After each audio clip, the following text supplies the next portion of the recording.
ዛሬ ደግሞ በአባቶቻችን ዘመን ያለፉ መልካምና ጥሩ የሚባሉ ማህበራዊ ግንኙነቶችን እንቃኛለን። በወቅቱ የነበረው የሰው ማህበራዊ ግንኙነት በድሮ ዘመን ጎረቤቶቻችን ልክ እንደ ቤተሰብ ሆነው አሳዳጊዎቻችን፣ ተመልካቾቻችንና መራቂዎቻችን ነበሩ። ካለንበት ጠርተው ሆዳችንን እየዳበሱና ራሳችንን እያሻሹ ና ቁርስ ብላ አፍህ ላይ አድርግ፣ ምሳ ብላ፣ መክሰስ ቅመስ በማለት ወተት ወይም እርጎ በኒኬል ኩባያ አሊያም በብርጭቆ ሚጥሚጣ ጣል አድርገው ከስንዴ ዳቦ ጋራ በማቅረብ እንድንበላ ይጋብዙናል።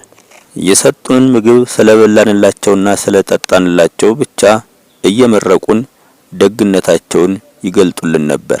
ቤተሰቦቻችን ለምሳ ወደ ቤት ሳንሄድ ብንቀርም እንኳ ጎረቤት እንደበላን ስለሚያምኑ ይርባቸዋል ብለው አይጨነቁም ነበር። አይ ጊዜ! ምክንያቱም ሁሉም ጎረቤት የሌላውን ልጅ እንደራሱ ልጅ አድርጎ ነው የሚመለከተው።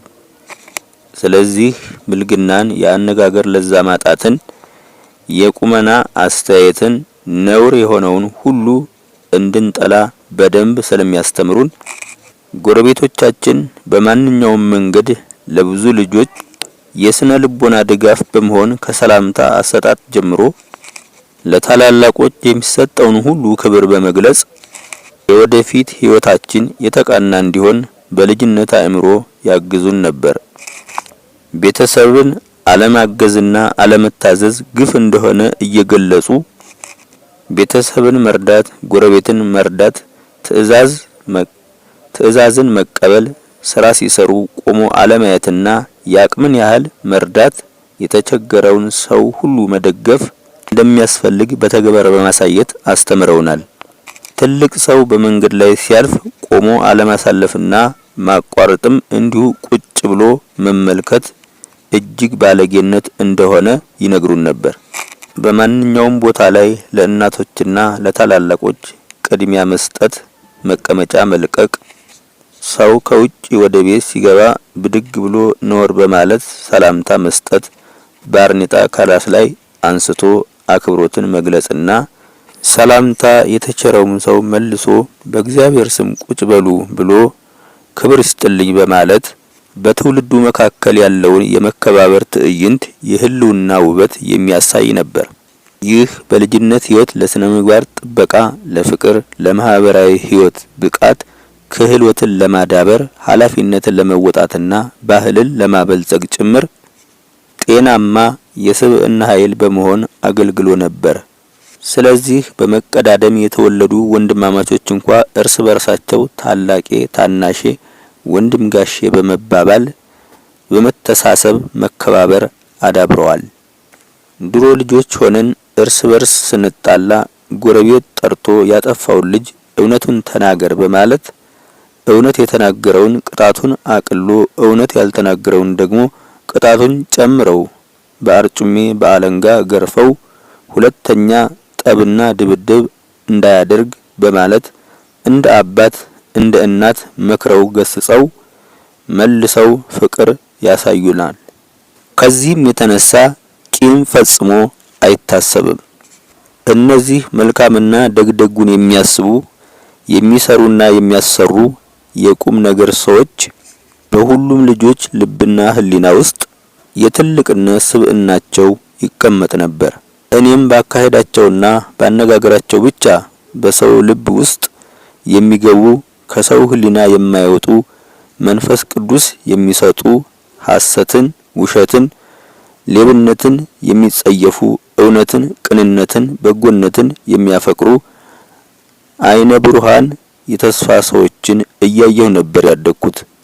የቤተሰቦቻችንና የጎረቤቶቻችን ያስተዳደግ መርህ ተመርቀህና ተባርከህ እደግ የሚል ስለነበረ በምንችለው አቅም ሁሉ ሰውን ከሰው ሳንለይ በእርሻ፣ በአጨዳ፣ በውቂያ፣ በሰብል ስብሰባና አግዞ እህል በመከመርና በማካመር እናገለግላለን።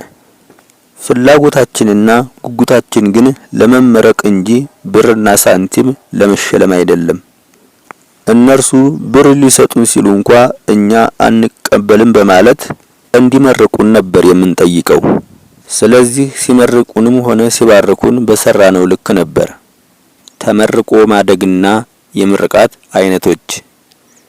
የምርቃት ቡራኬ በጥንት ዘመን ከቅዱስ መንፈስ ጋራ የሚነገር የመራቂዎች መልካምነት ምኞት ተከትሎ ተስፋ ራዕይ በመሆን በህልውና ውስጥ በመኖር ጊዜና ወቅቱን ጠብቆ የሚገለጥና ወደ መባረክ ዘመን የሚያመራ ሲሆን ህይወትን ከውስጥና ከውጪ የሚያንጽና የሚገነባ ሆኖ ነፍስና ስጋን ለቁም ነገር የሚያበቃ ኃይል ነው።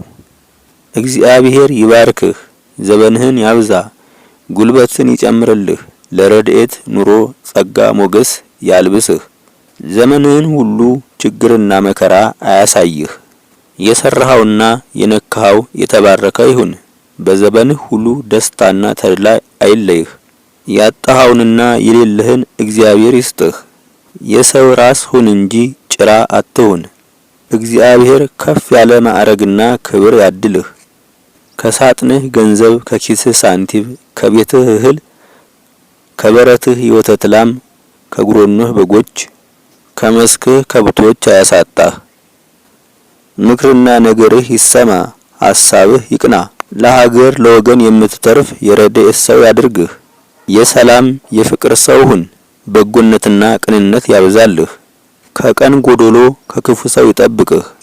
ከትውልድ አጥፊ ከልጅ ገራፊ ያድንህ እያሉ በቅርብ ባለው ቦታ ጭምር የምርቃት ቡራኬ እንደ ልብ ከልብ ይወርዱልን ነበር።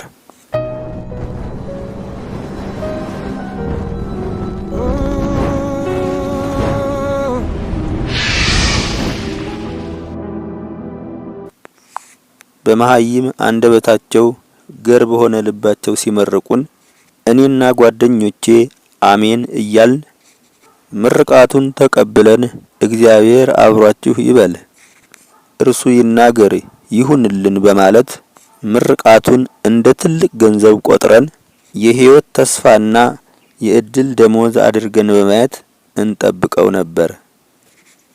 አይ ጊዜ! ስራን በጋራ መከወን ወንፈልና ጅጌ። ወንፈል ማለት ስራን ለነገ አደራ ማስቀመጥ ማለት ሲሆን በጋራ ማረስና ተራ በተራ እርሻን፣ አጨዳን፣ ውቂያን፣ ጠቅላላ ሰብል ስብሰባን በጋራ መከወን ማለት ነው። ያንዱ ሰብል ቶሎ ከደረሰ ቶሎ የደረሰውን ስብሰባ በማገዝ የሥራ ጊዜን መስጠት፣ በመርዳትና በመደገፍ የተረኛነት ስራ ማቆየትና ተራውና ሰብሉ ሲደርስ ወንፈል ስላስቀመጠ ሰው ሁሉ ስራውን በአንድነት የራሱ በማድረግ በጥንቃቄ ውለታውን በተግባር በመስራት መመለስ ማለት ነው። ጅጌ ማለት ደግሞ እንደ ወንፈል የሚመለስ ሳይሆን በህብረትና በአንድነት አጨዳም ይሁን እርሻ ሁሉም ያለውን ይዞ እርሻም ሆነ በሬውን ጠምዶ አጨዳም ሆነ ማጭዱን ይዞ የማገዝ ጥሪ ነው። ጥሪው አቅም ካለው የሁሉንም ምሳ ከነመጠጡ ይችላል። አቅም ከሌለው ግን በመዋጮ ድግስ ይደገስና የምሳው መስተንግዶ ከምርቃት ጋራ ስራው በመተጋገዝ ይፈጸማል። ጊዜ ሳይባክን ሁሉም በሰዓት ስለሚከናወን የእርሻም የአጨዳውም ሰዓት እንዳያልፍ ሁሉም በንጹህ ህሊና የመተባበር ፈቃደኝነት የሚያሳዩ ናቸው። የበለጠ የመከባበር የመዋደድን ፍቅርና የመተጋገዝን ዝምድና የሰዎች ሁሉ የህይወት አለኝታነት ሰብአዊ ውበታቸው ሆኖ ይታይ ነበር።